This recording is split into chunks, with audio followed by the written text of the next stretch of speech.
question before you answer it, just for everyone if you didn't hear up the back.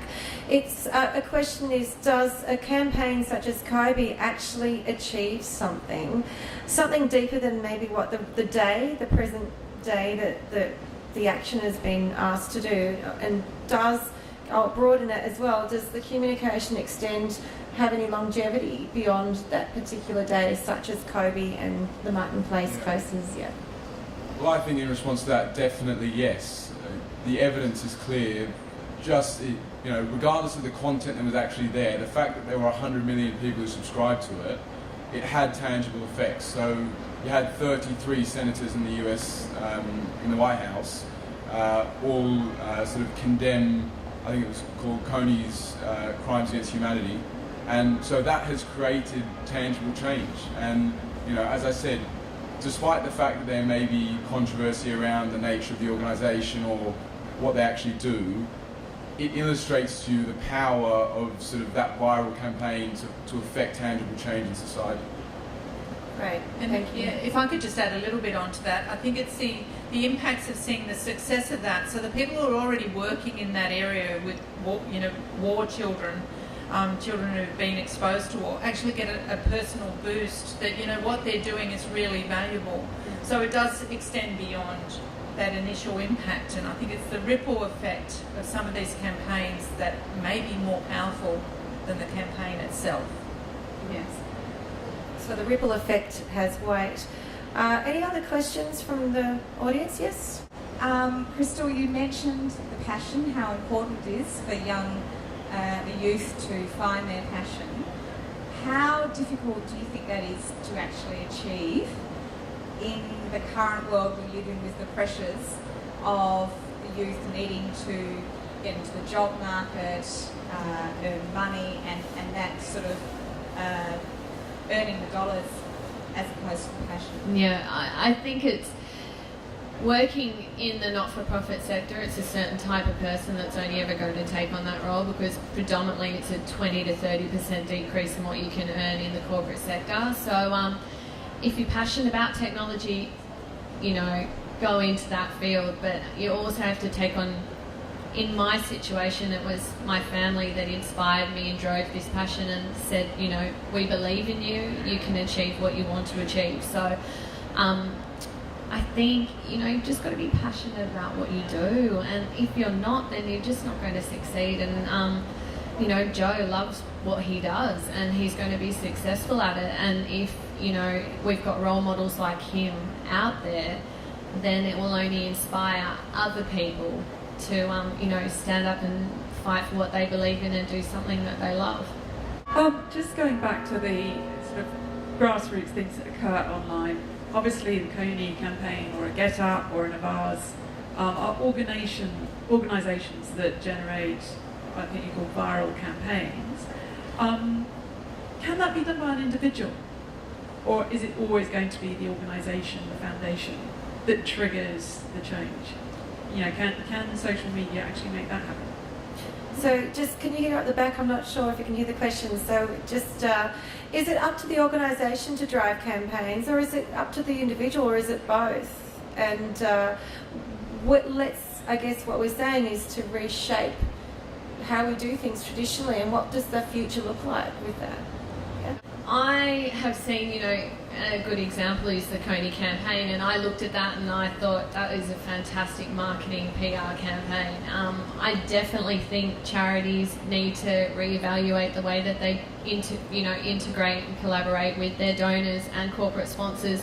It needs to be really, technology driven. They need to have a fantastic social media campaign, and it needs to be individuals out there representing the charities, but also collaborating as an organisation. And I think, Cure for Life definitely does a really good job of that.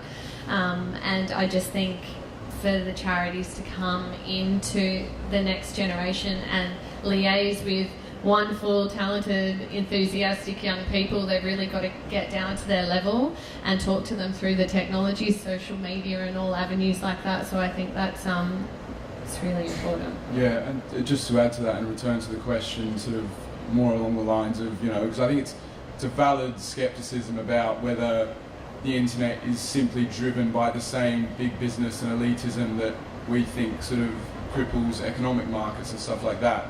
But I think there's evidence to suggest otherwise. If you look at websites such as change.org, which is essentially allows individuals to create their own petitions, and so basically what you get is you get a mass of individuals as opposed to a single nation acting in the interests of maybe it's sort of a particular political party, but instead you get sort of the individuals empowered to actually express themselves and achieve what they want.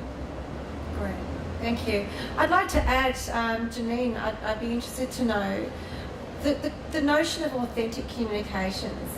So organisations have messaging that is, controlled, and it's from a marketing perspective or a risk mitigation, whereas the internet opens up people to talk from a different place, that head and the heart.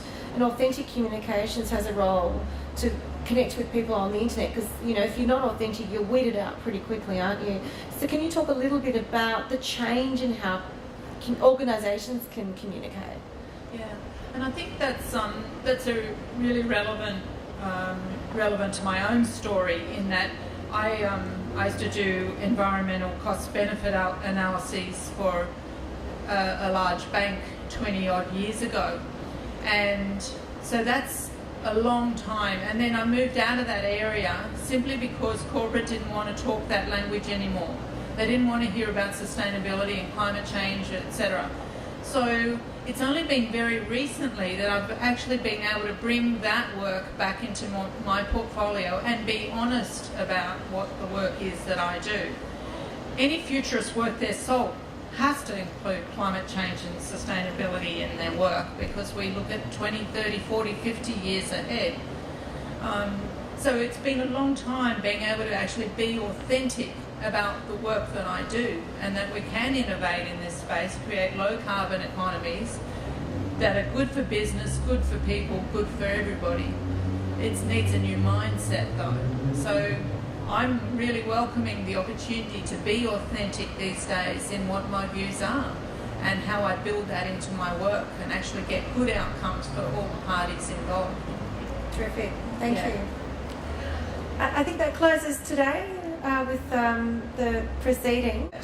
So I just want to close today. Thank you, Peter, for facilitating. I think it was a very interesting discussion for the panel. I'm really excited. And the beauty about this topic and the speakers is it's actually going to be seeded across social media. So beyond today, we'll be able to see it online. And that's really the power of the youth and the power of our time. And I love the fact that we've got these wonderful speakers who I look forward to seeing what you do in your lives and how powerful you are, and what the internet talks about, the clout rating, K-L-O-U-T, the ratings of influence, because influence comes through communication and having your tipping point of followers as well, which I know the three of you have, enormous amount of followers. So Brain Cancer Action Week is established to raise awareness for brain cancer and also to raise funds. And brain cancer, I'll just talk a little bit just before we close. It is actually the leading cause of cancer death in children and young adults, yet it receives the least amount of government funding. So Cure for Life Foundation has a remit, and that is to accelerate a cure for brain cancer. The way we're doing that is through our board, Peter and our chair, and our members of Cure for Life Foundation, our community. We're all working on one thing, and that's to raise funds. When we get the funds, we'll be able to invest that into brain cancer research and find the answers. So thank you very much for today. It was great to have you.